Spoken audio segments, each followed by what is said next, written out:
Abogado ang mga senador na tumayong presiding judge sa mga nakaraang impeachment trial. Dahil hindi ganyan ang sitwasyon ngayon, may mga mungkahing magtalaga ng isang abogadong senador bilang impeachment court administrator. Ang tugon ng napipisil para riyan sa pagtutok ni Mav Gonzalez.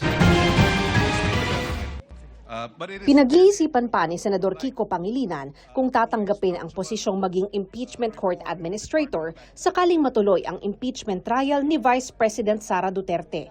Kahapon sinabi ni Senate President Pro Tempore Ping Lacson na napag-usapan ang posibilidad na gumawa ng ganitong posisyon dahil parehong hindi abogado sina Senate President Tito Soto at Majority Leader Mig Zubiri. We're planning to appoint an impeachment manager.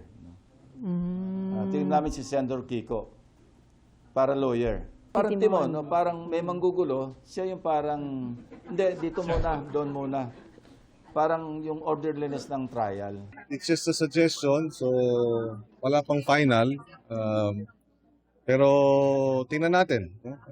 It's really the decision of the majority. Sabi ni Pangilinan, parang court administrator ang posisyon. It's more administrative than legal discussions or debates. Kasi lahat kami judge. Taga-bukas at sara ng tindahan.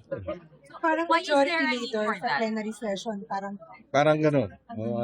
Mostly administrative. Just for the smooth, orderly proceedings. Pero tingin niya, kailangan pa ito ilagay sa rules of impeachment ng Senado.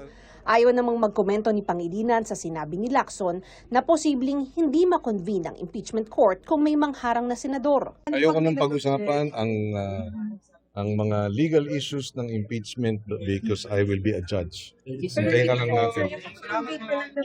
Hintayin na lang natin. Ayoko na muna mag-comment kasi baka lahat yan ang tawag dito,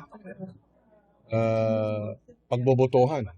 Nauna nang sinabi ni Senador Robin Padilla na kukontrahin ng minorya ang pag-convene ng impeachment court kung iakyat sa Senado ng Kamara ang articles of impeachment.